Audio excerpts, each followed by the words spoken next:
Good morning again. August 1st, 2017. This is the third video in this process, third video. Uh, so I was talking a little bit about in the last video about the groups, right?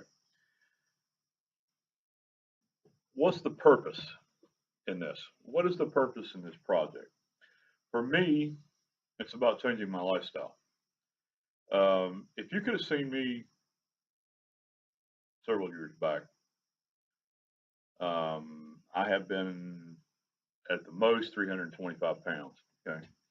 Right now, can't really tell it with this video, but I'm about 270, 6 foot tall. Uh, as I've mentioned before, I think if you watched it, heart problems run in my family. Okay, heart disease, strokes, diabetes, too, and heart blockage. Yeah, heart attacks. Uh, and here I am, get returned 50. I almost died a couple of years ago. I almost had a heart attack. I came very close. My blood pressure was like 200 over 150, and I had to really. I got very close.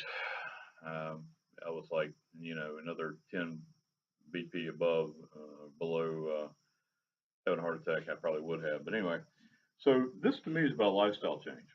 Okay, this is my dream, and the biggest reason I want to do this is because I want to be around for the next 30 years or so. All right, I'm gonna be 50, so I'm hoping that if I can live to be 80, that'd be great, awesome. If I can live to be 90, that'll be even better. But I want to watch my grandchildren grow up. I want to watch them get married. I want to meet my great grandchildren.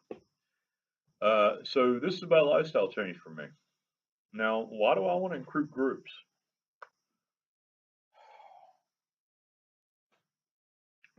It's not that I want to have a collective effort. It's not that I want everybody to do the same thing.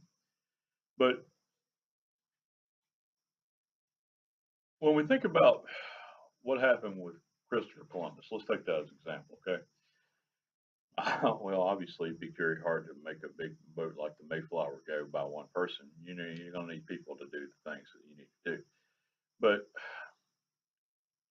when people come over here to settle in America, they didn't come over by themselves. Okay, Christopher Columbus didn't come over with his wife and kids and go, okay, America, here I am. You know, yeah, they eventually, through years and years of heartache, learned to work with the Indians and so forth and so on. But as a community trying to do this project, I think it would be better, stronger, because although it's great to go out and do things on your own, you also need to have people that you know around you for help and support. There may be times when something happens to you. Let's take for an example. I'm by myself. I go out into an area where the nearest relative or neighbor is 30 miles away. I have no way to contact them. I have no cell phone, that kind of stuff. And something happens to me and I get in a lot of trouble health wise, whether I have a stroke or whether I fall down, whether I break my leg, my arm, whatever, I need help. Okay. Well, the nearest neighbor is 30 miles away and I can't get to them.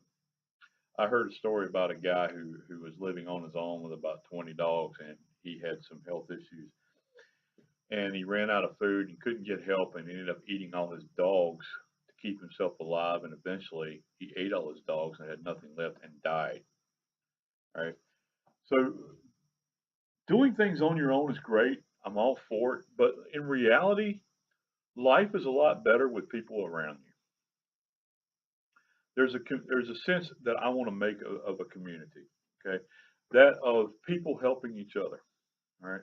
If I had four other groups going with me, let's say, and we took 50 acres of land and we sectioned it off so everybody could do their own thing, and then we had a community garden maybe in the middle, and we had a place where we got together on, whatever night of the week or whatever, and talked about things and shared our ideas and maybe made some homemade pizza and sat around and watched the ball game. I don't know, something.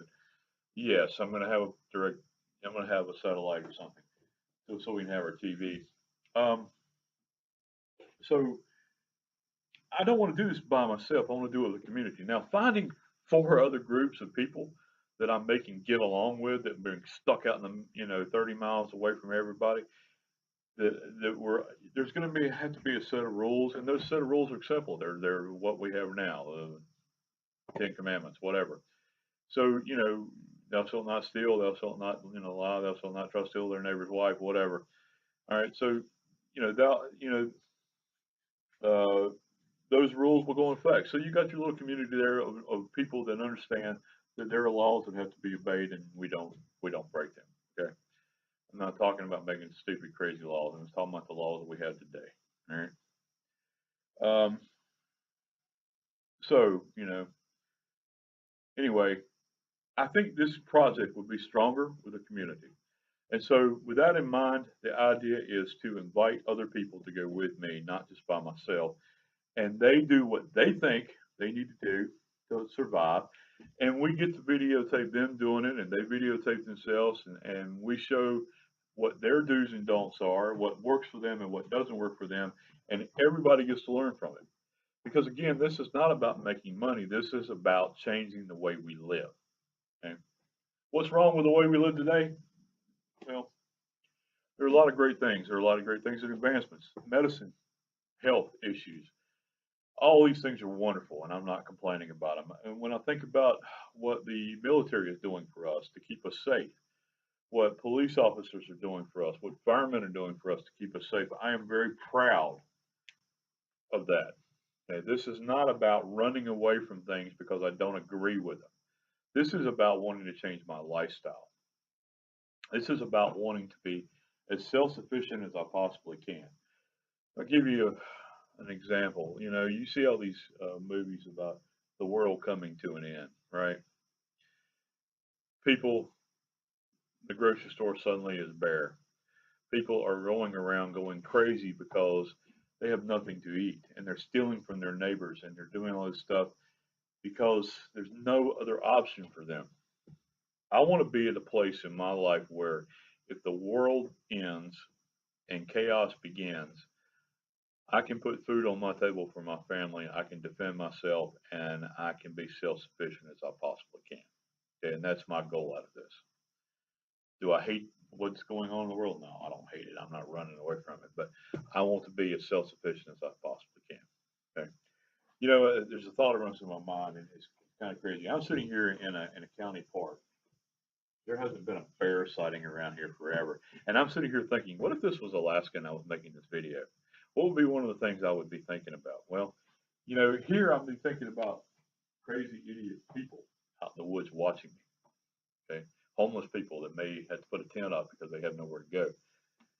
Alaska, I got to worry about a bear coming up behind me, or a cougar, or a bobcat, or whatever. So you get that sense of paranoia where you look around and you go, man, what if this was Alaska? Would I be standing out here without no gun on my hip, worried about things, talking about things like this? So, and again, the great thing about the community of 4 groups going with me is we all share in the security of our place. If there's a bear around, we take care of it together. If we need to go out fishing, we take care of it together. Whatever we need to do, it's a support system. And I think that's good. And that's one of the reasons I want to invite groups to go. So I'm going to be looking locally for people to go with me because I want to be able to get to know these people a little bit before I go running off to Alaska with them and trying to do all this stuff. Because if we can't get along, there's no reason to do it. All right. So I would like to say, if we can drive and meet within an hour of each other. Where do I live? I live, let's just say Asheboro, North Carolina. If we can drive once a month or whatever and meet each other and talk about stuff face to face, then hey, that's a good thing. And I might consider it. If you live in California and I can never talk to you and get no idea of who you are, then that's going to be a tough one. All right, so I'm getting ready to cut this short again. I think I'm gonna make one more video and I'm gonna call it a day. Anyway, one more video coming.